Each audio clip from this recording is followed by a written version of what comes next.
패배의 이유 분명합니다. 우상 숭배 때문입니다. 왜 내 인생이 괴롭냐? 분명합니다. 우상 숭배 때문입니다.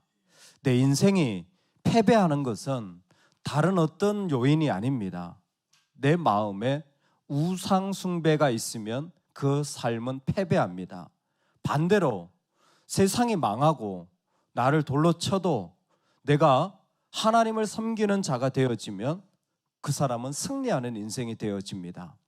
왜냐하면 우상 숭배가 없기 때문입니다.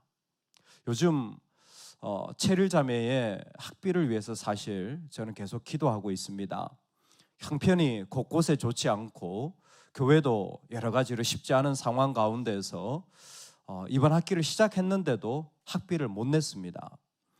생활비, 기숙사비 그건 우리가 여전히 감당하고 있는데 여러 교회들이 함께 도와주는 가운데 작년에 연말에 더 이상 후원하기 어렵다라고 후원을 끊었습니다. 학교가 감사하게도 일단은 수업을 시작하고 연말까지 또 학기 말까지 기회를 주겠다라고 해서 이모저모로 사방으로 기도하고 있는데 그걸 또 개인적으로 부탁하기도 요즘은 저도 좀 쉽지 않습니다. 그런 가운데 어떤 한 분이 그 이야기를 듣고 저를 만나자고 해서 봉투를 건네주시는 거예요. 이미 경제적 상황이 좋지 않은 가운데 봉투를 준비해서 정말 많이는 아니지만 그 학비에 좀 보태면 좋겠다. 그러면서 이렇게 얘기해 주시는 거예요. 학비도 못 내고 공부하는 마음이 얼마나 불안하겠는가.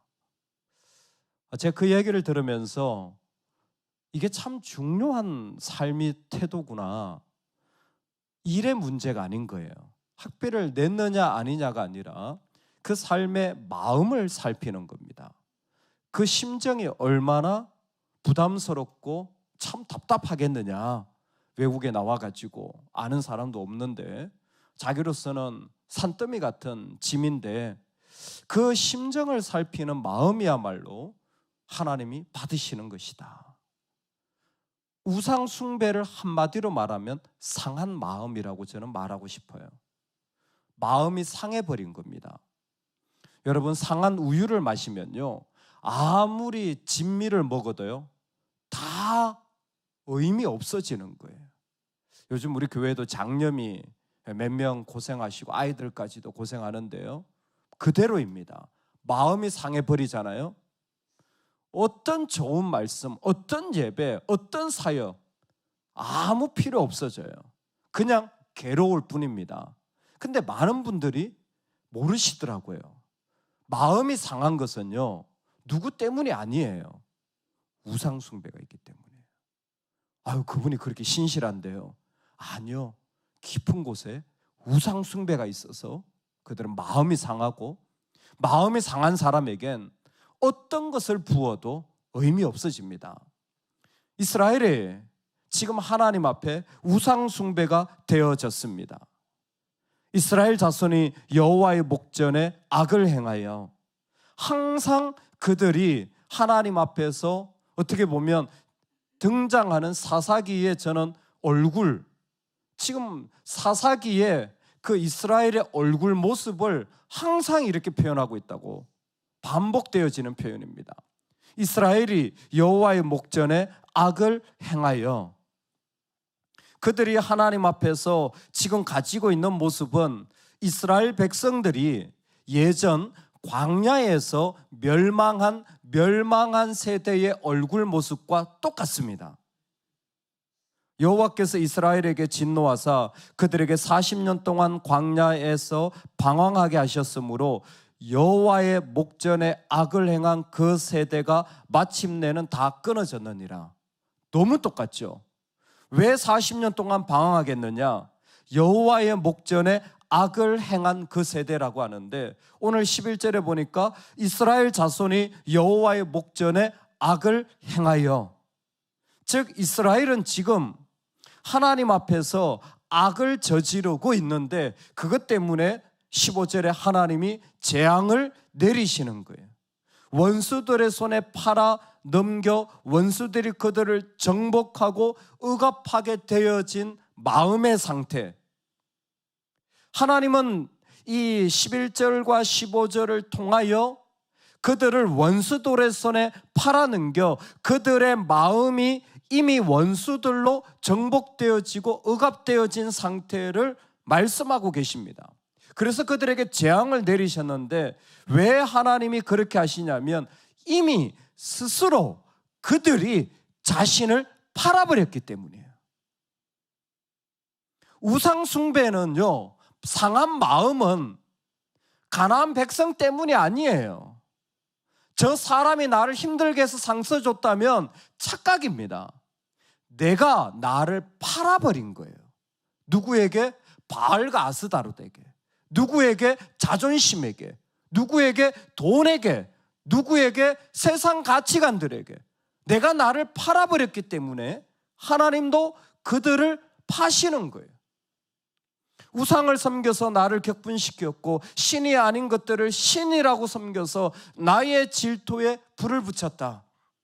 신명기의 이 말씀은 여전히 우리에게 적용되어지는데 왜 우상 숭배를 합니까?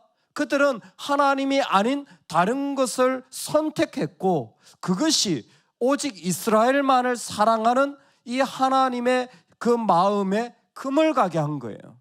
그래서 여러분, 우상 숭배와 똑같이 십계명에 반복되는 말이 간음입니다. 우상 숭배는 영적인 간음이에요. 우상 숭배는 나에게 하나님이 아닌 다른 것들을 내가 품도록 간음한 거예요. 분명히 내 배우자가 있는데 다른 남자, 다른 여자 품으면 간음입니다. 그거 아무리 좋게 말해도 간음이에요. 그게 뭐 미화가 되고 저런 말을 할 수 있지만 간음이라니까요. 할렐루야. 간음이라니까. 근데 이 시대는요, 간음을 갖다 놔놓고 상처를 받았다는 둥, 버림을 받았다는 둥, 배신을 당했다는 둥, 별의별 말을 다 갖다 붙이더라고요. 사실은 자신이 하나님을 팔아버린 건 모르고, 사실은 하나님을 자신에게서 던져버린 건 모르고 지금 자신이 다른 것 붙잡고 있는데, 영적 간음의 상태에 들어가 있는 거예요. 이스라엘이 왜 패배하며 이 어려움, 이 이방 민족에게 괴로움을 당합니까? 그들은 이미 마음에 할례를 받지 못한 모습으로 이 땅을 살아가기 때문입니다. 이스라엘 광야 세대에게 하나님은 계속 물으셨어요. 마음에 할례가 있느냐? 그래서 그들은 요단강을 건널 때 여호수아는 할례를 제일 먼저 행하게 되어집니다. 육체적인 표시, 그것은 그게 중요한 게 아니라 하나님만을 섬기겠다는 영적인 순수함을 고백하는 것이었습니다. 지금도 유대인들에게는 할례라는 것이 그들이 누구인지를 나타내는 정체성입니다. 오늘 우리에겐 세례와 같은 것이죠. 정말 나는 주님만을 섬기겠다라고 세례받는 것은 다른 게 아니라 내 마음을 하나님의 그 놀라운 사랑과 그리스도의 보혈로 씻어내는 것입니다. 내 마음에 다른 것이 있지 않게 하는 거예요. 이 말씀이 있기 전에 여호수아는 이것을 분명하게 말씀해 주었습니다. 섬길 자를 택하라. 두 개는 안 된다. 섬길 자를 택하라. 너무 분명하지 않습니까? 상한 마음을 품든지 하나님을 품든지 하나예요. 그 두 개가 같이 있을 수는 없어요. 하나님은 우상 숭배하는 우상들과 같이 있을 수가 없어요. 나와 내 집은 여호와만을 섬기겠노라. 우리 집에 그런 생각 들어오면 안 된다는 거예요. 내 마음에 그런 상한 우유 같은 마음 나는 품을 수 없다라는 거예요. 나는 그런 식으로 우리 가정을 무너뜨릴 수 없고, 그런 식으로 내 자녀를 팔아버릴 수 없고, 그런 식으로 내 인생을 죄에 담보 잡힐 수 없다라는 거예요. 나는 하나님만을 섬기겠다. 너희 마음으로 누구를 따를지를 택하라는 거예요. 어떻게 보면 지금도 우리에게 중요한 것은 내 마음을 다하여 하나님의 마음이 어떤지를 살피는 태도일 것 같습니다. 그저 외국에 나와 있는 한 학생의 심정을 생각해서 어떻게 보면 내 삶의 중요한 부분까지 움직인다면, 그리스도인은 하나님의 마음만을 살핀다면, 그 하나님의 심정만을 살핀다면, 조금 더 신학적으로 표현하면 하나님의 에토스를 가진다면, 하나님은 그 사람을 분명히 하나님의 땅에서 번성케 하실 것입니다. 여러분, 그래서 우상 숭배자가 되지 않는, 패배하지 않는 승리자의 삶은 하나입니다. 하나님께 충성하는 거예요. 충성스러운 사람입니다. 오직 그 마음을 하나님께만 두는 거예요. 세상에 수많은 일들이 있지만 저와 여러분은 충성스러운 자가 되기를 주의 이름으로 축원합니다. 하나님을 사랑하는 자, 아니 하나님만 사랑하는 자. 로마서에 보면 하나님만 사랑하는 자가 있고 부끄러운 욕심에 자신을 버려둔 자가 있는데, 우리는 그런 사람이 아닙니다. 요셉은 그 마음에 다른 건 몰라도 상황의 삶의 자리는 너무 어려웠지만, 그건 개선되지 않았지만 그의 중심에는 분명한 한 가지가 있었습니다. 내가 어찌 이 큰 악을 행하여 하나님께 죄를 지으리까? 조금만 타협하면 인생이 달라질 수 있는 기회였습니다. 보디발 아내의 힘을 조금만 빌리면 그의 평생에 어려웠던 모든 것들이 한순간에 다 개선될 수 있는 자리에 그도 알았을 거예요. 하지만 그 유혹을 물리칠 때에 그 상한 우유를 마시지 않습니다. 내가 어떻게 이 큰 악을 행하여 하나님께 죄를 지으리까? 내 마음의 충성은 오직 주님께만 드려야 된다는 것입니다. 엘리야가 이제 이 시간이 지나고 우상이 가득할 때에 똑같은 여호수아와 같은 메시지를 갈멜산에서 선포하지 않습니까? 너희가 어느 때까지 둘 사이에서 머뭇하려느냐? 정말 말 그대로 우리의 모습이 하나님 앞에 섬기는데 머뭇해진다면 그러지 말라는 거예요. 우리는 이제 그럴 때가 아니라는 겁니다. 하나님 우리 가운데 불로 임하실 줄로 믿습니다. 우리 가운데 불로 임하여 하나님은 자신이 이 땅 가운데 모든 우상을 태우고도 남음이 있는 능력의 하나님임을 분명히 지금도 나타내십니다. 여러분, 조금 더 두려워하지 마십시오. 조금 더 무서워하지 마십시오. 오직 내 마음을 하나님께 충성하는 언약적 신실함을 지켜나갈 때에 그 삶은 이 땅에서 패배하는 것이 아니라 하나님을 향하여 모든 자리를 이겨나가는 삶의 놀라움을 세워나간다는 거예요. 어떤 한 목사님이 그런 말씀을 하시는 것이 참 인상적이었습니다. 참 많은 양떼를 섬기며 수고를 참 많이 하시는 것 같았어요. 그래서 제가 참 이렇게 많은 양떼를 섬기시는데 얼마나 수고가 많으십니까? 그랬더니 목사님, 그거 아닙니다. 저는 이렇게 생각합니다.